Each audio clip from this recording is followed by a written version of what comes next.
How you guys doing? This is part 2 on how we're gonna fix Call of Dragons. Yes, you heard right. We're gonna fix Call of Dragons today, and if you've not checked out part 1, there will be a little click up there, so check that video out first. And we do talk about quite a lot of stuff in Call of Dragons, how you're able to obtain more heroes, how you're able to just give more events, structuring stuff, just everything. We kind of went bonanza in that video. And today is going to be no different. I am going to open up with one thing that I did honestly miss out in that video that I really wanted to talk about, which was to do with hero acquisition 2. But what we're going to be doing mainly in today's video is going over to different games. So we're going to be dropping into Bugtorion, Lighthouse Survival. We're going to look at stuff like Age of Empires even, and just other games, and see what their mechanics have and what I think Call of Dragons really would be advantage of, right? Taking something from them and kind of adapting it to their own Call of Dragons style, right? So if you enjoyed this video, you know what's going to happen. Smash like, comment, and subscribe. So the first thing I really want to talk about is, like I said, in the game, which I missed out in the last video, and me being sneaky, ranting on in the last video, and going through so much, I just forgot about it. It's to do with the actual chests and artifact system, right? The gold chest system currently in the game is a little bit of a lackluster one, I'm going to be honest, because the way this works is you can see with all the generational 1 heroes here, and what tends to happen is these sculptures, right, leftovers, right? So if I have, for example, Nico awakened, like I do, right, anytime I land on this hero, I just have extras. So you can see I've already landed on this hero somehow, and even though it took me so hard ages to get to where he were, from awakening him, I'm always landing on this hero now. So I think there's like an increased odds on it, which I think is kind of BS. But these sculptures, you guys know, they're bringing out the hero tavern area, and I think that's a good thing they could do. They could do that, but I'm actually gonna suggest something different, and it's a little bit crazy, I know, for players, but this is what I would actually do instead of bringing this weird tavern. So we already have the scrap system, right? We already have the scrap, and what I would allow players to do is scrap those tokens, right? And what they're able to do with those tokens is add so much more stuff in here, add way more keys than you're able to get, and I mean that, like a ton of gold keys in here. Add whatever you want, speed ups, extra, you know, like resource chests, everything you want in this actual area, right? And make it so all of it, instead of this being down at the bottom, which no one's gonna ever buy, put this stuff in the exchange hero coin section, right? Because what we're gonna do is, in the odds, we're gonna take heroes out. Because the philosophy, what people I have seen in the suggestions on Call of Dragons Discord, I actually like. I like the idea of adding heroes into the gold chest, because you see other games, and I will showcase this in Era of Conquest when we get to it, but you will see how they add heroes automatically into the chest. And what this allows players to do, it does dilute the chest, if you want to say. But at the same time, if I ever worked on Nico, the Nico comes out, this becomes maybe like 1 point something odd %, which is crazy. And it means I'm going to have better chances of getting these other heroes in there. But after maybe Season of Belleron, and we're entering Season of Strife, in this chest, you could add Kanara, Madeline, right? You could add those extra heroes. You could just add them in. And then once Season of Strife is over, maybe you add in like Skogul, like Bertrand, as well as the archer the other archer, Frega. There we go. So you add all of the, lucky wheel commanders. You can add those guys in first, right?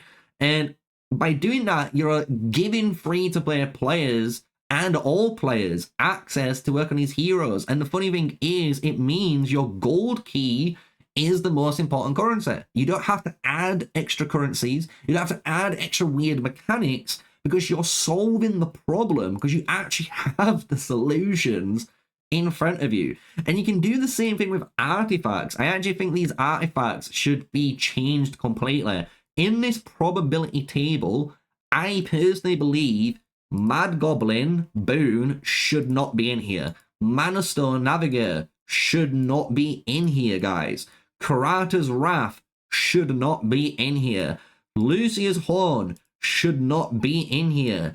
Ancient Tree Roots, again, should not be in here at all. None of those artifacts should be in here, because by adding them in the artifact drawer, what you're inherently doing is reducing the urgency of your Darkling Guards, because these chests here are giving you those legendary artifacts. So the thing is, when you're adding these brand new peacekeeping, any gathering style based artifacts, they should be added into the dark chest area. They shouldn't be added into the artifact draw area where people are trying to pull PvP based artifacts. And again, you've got the solution in front of you, but you guys haven't knuckled down and kept these two areas separate. So the main thing you need to do straight away in the hero chest, artifact chest, is address how you're able to recycle heroes, and at the same time make it PvE and PvP separate, so you know in these areas I'm able to get those artifacts, and it makes players want to complete those chests because they want to get that Mana Stone artifact. They might want a brand new peacekeeping artifact that's insanely good for behemoths, because that's unlocked through the dark chest. And this is something you're missing out completely when it comes to Call of Dragons. So now let's nip into some other games. We're going to nip into some other games and showcase what they do really, really well. And I wished Call of Dragons actually took this and made some sort of adjustments, obviously, but added these activities in the game. So I've booted up Whiteout Survival, and I really wanted to showcase some of these mechanics that you could add into Call of Dragons. And these daily activities honestly make the game so active. And this is why players are playing Whiteout Survival compared to Call of Dragons and a lot of the other games on the marketplace, even though everyone can agree the gameplay side of things when it comes to PvP is far worse compared to Call of Dragons. So the first one is the Lighthouse. Boys, the Lighthouse needs to be added into Call of Dragons. Make this building, call it the, like, you know, the light beacon or the, you know, the horde beacon. You can name it whatever it is, and it's just a building that players level up over time. And what this does is it refreshes, as you can see, every kind of like 30 minutes with some, you know, kind of, I would say, activities. And these activities are little mini games in the game that you can already do. So for example, if you click on the swords, what this is going to load up is a quick little mini battle. If you click and hit the explore, and you'll see I'm actually doing Tournament of Champions. So I'm actually doing a little PvE fight, and I'm understanding what I'm going against. You can see the team, and by fighting it, right, and completing this little cool little gameplay, just to showcase a bit of Whiteout Survival so you guys know what the game kind of looks like when you're seeing this, you can see I'm actually able to trigger my, you know, effects, boom, boom, boom, boom, trigger him, bam, bam, bam, bam, bam, kind of speed this up a little bit, go to 2x speed. But you can see there, we have that fight, but we was able to earn some rewards for doing that. This is actually what you need to upgrade the building, you can see, plus a bunch of resources. But what's really cool about this is when you go back, right? So if we go back out of here, or even click the little icon here, which is the Lighthouse one, if I press this, I've just unlocked some shards for epic heroes. I've got some bucks, which helps you level them up too, which is really good. And you can see now on this game how you can unlock legendary shards for heroes in this little area. And it does take a lot of time, I'll be honest, because you're only earning, look, maybe 2 shards, 1 shard sometimes for certain heroes. You see what I'm saying? But it's that progression that you're able to do in grind, which is really, really good for this game. And I think Call of Dragons could add easily that kind of little mini game mode with a lot of the stuff they've added. Another one they've done is the ship one. This is something brand new to me. You're able to send this ship out. It's in real time. It's a real little mini game mode, and it's a little thing you can see. So I'm going to click on watch out and run. and I've just earned 500 gems, 2 extra sculptures, and that little bit of bonus. And now it's going to the next location. And this was all in real time. Even though I have been asleep, guys, it still calculated this couple of hours, however long it were, to the next location. And now in 9 hours, it will go here, and then I'll get that reward, and it's going to keep passively doing it. This is just, again, showcasing a way you can add something really easy into your, you know, building, into your area, if you wanted to, and make a little area like a caravan which goes out, brings stuff in, and gives you more rewards. Another one they've added in, fishing. You can actually fish in this game. It is a fun little mini game. You could also add this into Call of Dragons. I don't know why or not, right? You pop it up, and this is the mini game. You go down, and you can see what's going down. We're like, okay, we see all that. Let's grab all the fish on the way up now. So we've got to pull up, get everything we can, especially those big ones. Pull them up, easy as pie. We've got a big haul, and we can use that stuff. So as you can see now, upgrade like my lines, my hook, the sinker. You can get special items and stuff. All of this works towards the little fishing zone. It's fun little game mode, right? Fun little game mode. So these are just 3 little areas in Whiteout Survival that I really wanted to show off first and make clear that Call of Dragons can add these kind of mini games and players would play them. And this is what gives that creativity, that little bit of breath of fresh air to the game. So let's go to the next one. The next game we're on is Bugtorion, and I've been covering this on my actual channel. I've been loving this game because you'll be surprised, this is almost an identical clone to Whiteout Survival. And what I mean by that is, if I just showcase, just for hypothetical, guys, our little areas here, you've got all these little zones, little challenges and stuff that you can go into, right? But if you kind of come out of this area, or if you go to the watchtower, which is what it's called in this game, again, you can do these fun little activities. Some of them are farming ones in this game. There's some battling ones. There's some rally ones that you can do, and single fights. But again, kind of showcases some of these mechanics bridging over. But what I wanted to showcase in Bugtorion, that's in some other games too, is stuff like the Diamond Bank. This is a really good little feature for free-to-play players and spenders all alike to just kind of have fun with. So all you're doing in this is depositing your gems. So any gems you earn in this, you can put a 1-day, 3-day, 7-day, or at the moment, another 3-day. Some games have 15 days, 30-day ones. It's kind of nuts what you're able to do in them. But you're able to actually, as you can see now, put your gems in. So I could put basically 2,000 gems into this if I had it, and it will give me 25% interest. So 25% of 2,000, and it will just give me that in 3 days. It's just free gems as long as I just, you know, lock it away. And it's kind of nice. I actually like that. I think it's a really good feature in this game. Also, these little challenges, these little challenge modes are amazing. I actually love this. This would be one thing I would love in Call of Dragons. You could call it the ultimate challenge stage, or whatever you wanted to call it, the Tower of Hell, you know, even like name it after one of the wonders. Mount Dreadfang, call it something after Dreadfang, right? Like, I don't know, diving into Dreadfang. There you go, I've named it for you, off my top of my head. And what you're able to do in this is, there's, as you can see, these different categories. So in the game, there is these all faction category challenges. So this means I can go into here, challenge, like you do in Tournament of Champions, with all of the heroes I have access to in the game, right? And by doing this, I can start the battle. You can see how the fights kind of play out in this game, and they've got really funky animations. I'm going to be honest, this could be another little thing I would love to see in Call of Dragons. Maybe your team has certain animators for certain heroes when they're playing Tournament of Champions.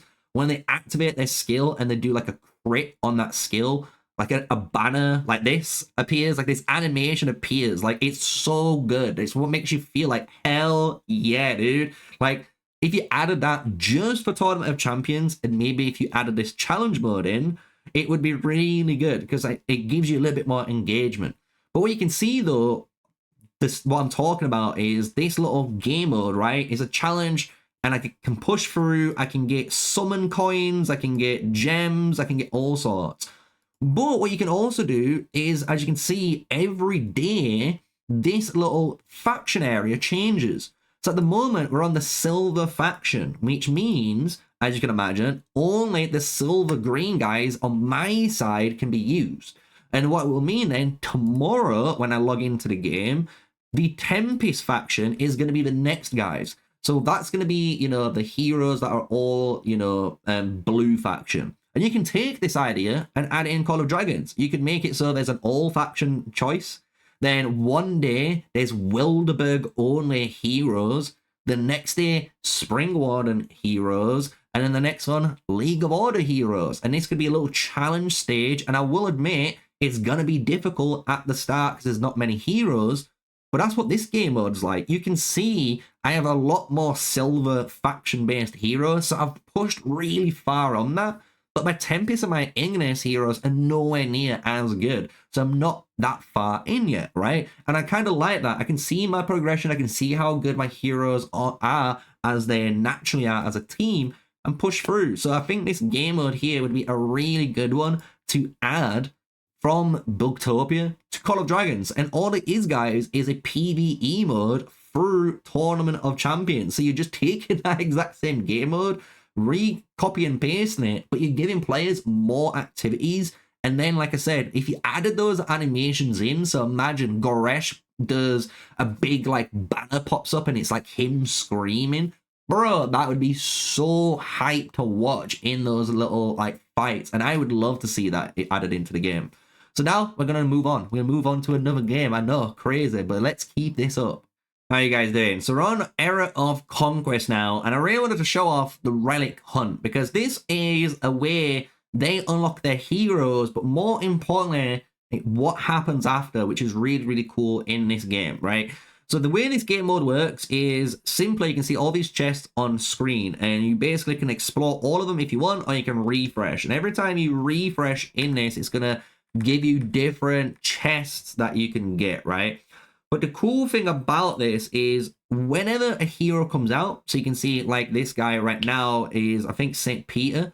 If you get Peter the First here and you don't unlock him, he immediately goes into the chests. Immediately. You're able to unlock him as a free-to-play player with all of your keys that you've saved up, your gems that you've saved up. But the whole purpose of this game mode, and it is a little bit different, I will admit, compared to how it works in Call of Dragons, because in this game you are unlocking skills as well as unlocking heroes, because in this game you can see all heroes only come with one skill, which sounds a bit crazy, I know, but the other two skills you choose. You can choose out of an arsenal of different skills in the game to equip to those heroes. It's basically like mastery skills, but for every hero, guys. Every hero has mastery skills. Imagine that. That's the basic way to explain how the hero system works on this game, right? But when it comes to the actual way to play this game mode now, moving forward, you'll see it's a really fun game. It is a really fun game mode. You kind of just like going through, refreshing. You don't see any good chests there. You're like, okay, you could wait 4 hours for another refresh or just pay 88 gems, which is really, really cheap. And you'll notice then it'll refresh, and this is what you're looking for. You want to find those big, juicy, red glowing chests. The blue ones are still good, but the red ones are going to give you the best chances of getting one of the best rewards out of the table. And it's so easy for free-to-players and spenders to both participate, both have a little bit of fun, all in this game mode. So I would love to see this being added into Call of Dragons, or this style where if a hero from the Lucky Wheel, you know, has finished its cycle, it gets put into the gold chest. So you can unlock it through gold keys, or you can still spend on the daily gifts, right? And get that extra little bit of, you know, heads for your heroes. So that's definitely something I would love to see from Era of Conquest being put into from Call of Dragons. Another thing which Call of Era of Conquest does really, really well while we're talking about it is the way the building system is set up here. Because the buildings are really very different compared to Call of Dragons, right? Because this sounds weird, but in this game, your buildings reset. It sounds weird, I know. All of your buildings reset, but all of your buildings have 200% build speed when you go back into the new season. So it kind of allows you to keep the time-gated progression on it. But what I really think they do well on this game is, again, if you've played Era of Conquest and you look at any of my Era of Conquest content, because that's kind of what I was looking at there, my old kind of video, right? What I would suggest for you guys is basically you have this little area, but they've made it into this massive zone, right? And the campaign's this massive zone that you're clearing through, and it made it all kind of one thing. And I think that's where Call of Dragons is doing this old school stuff again, where they're just doing the campaigns in this area, this is in this area, and this is in that area, right? And I think what you need to do is try and start to blend some of the events, some of the game modes together and cross-play with them. And that's what a lot of these guys are doing. And I think that's what actually gives players more events. It gives them more access to rewards and more just generally stuff, right? So we're going to go to another game. I know, crazy. We're going to go to one more game, and it's going to be Age of Titans, just to explain the skill lock system and what they do on there. So in Age of Titans, there's two things I really think, again, Call of Dragons really needs to do. So we have behemoths in the game mode. I think that is a really good thing that we can have. But demon extermination. I don't understand why this isn't an alliance event in the game, where basically over the season, the stronger and stronger you get with your heroes, and basically as you go into different, alliances and you find other enemies, what Demon Extermination is a big alliance-based event, right? It's basically allowing you to fight this crazy boss and put up your marches, and depending on how much damage in total your actual troops do with your entire alliance is the ranking. So it's a really cool little competitive PvE versus P against. It's a PvEVP game mode, but it's a really easy one. You can implement this in. You can see how you're able to add in up to 6 different legions. You can choose your combinations in there. Then there's different slots, so you can have ranged units and melee locations, because this game does have ranged combat in too, guys, just to give you guys a little bit of info about Age of Titans. But yeah, you can do ranged and melee formations, which is really, really cool. The next thing I really wanted to showcase in this video that I did do, if you want to check it out, you can go and check it out, it's on the channel still, is the actual way skill upgrade system is. So as I mentioned in my previous videos, Age of Titans does arguably the best way of upgrading hero skills, because you can see I've got 10 sculptures. I can choose where I want to upgrade this hero. I can max up her star level, which unlocks all of the skills, but I can choose the select button, and I can choose which one of these 4 skills that are unlocked that upgrades. And you might be wondering, there's no way you want to do this on certain heroes, but when you're playing Age of Titans, there is a hero where actually leveling up his second skill first is so much better, because it grants you like over 300,000% extra XP for all of your heroes. So he becomes like your main XP gainer, right? So it's one of those kind of things where it does make sense for certain heroes. So I would love to see the skill lock feature from this Age of Titans game being put into Call of Dragons, because this is what I think a lot of players are hoping to actually get when it comes to things. So, to finish off the Age of Titans section, I wanted to talk about the actual Order of the Crown. So this is to emphasize kind of what I've said in part 1 of these videos. So if you've watched part 1, you'll know I'm going to go to the reward structure, right? This reward structure in Order of the Crown is so much better compared to anything I've seen. Whiteout Survival runs a very similar one to this as well, that you can guys check out. But what we're talking about is when you press play and you go to overall rankings, you go to these rewards, look at how many heads that you get. It's crazy. I'm not saying in Call of Dragons you should be able to basically awaken the hero, but imagine if you came first and you got basically half the sculptures needed to get to that hero, and then on the second one, again, it gives you a massive bunch. But you can see everyone who's been participating, all the biggest spenders get a ton of heads to their accounts, which I think is a really good way of giving spenders fair rewards for what they're doing. But what's really interesting, guys, is when you start to scroll down. Look at this. This is what I love.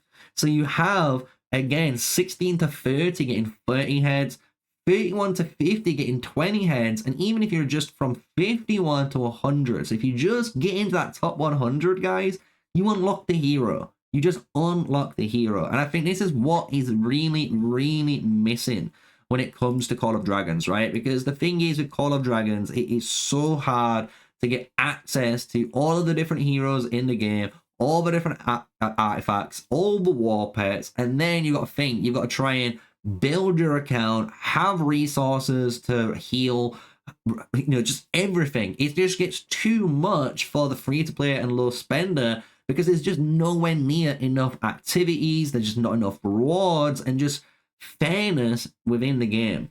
So we've gone through quite a lot there, guys, and I've just noticed my little image was still up from my old whiteout survival post earlier. But if you've enjoyed the video, I hope you have. Smash a like, comment, and subscribe, guys. This has been me, MrSneakyy. This has been two-parters put together where we've talked about Call of Dragons in the opening. We've showcased 3 different games there, what they do really well, and give activity-based, you know, rewards to players, and how they give stuff away so easily to players to upgrade. And maybe, you know, Call of Dragons can take a little bit of note from those guys and actually inspire to do something for the free-to-play and low-spending community. So with this video done and this whole series now done of this part 1 and part 2, I hope you guys enjoyed it. Smash like, comment, and subscribe. And until the next one, stay safe, stay sneaky. Peace out.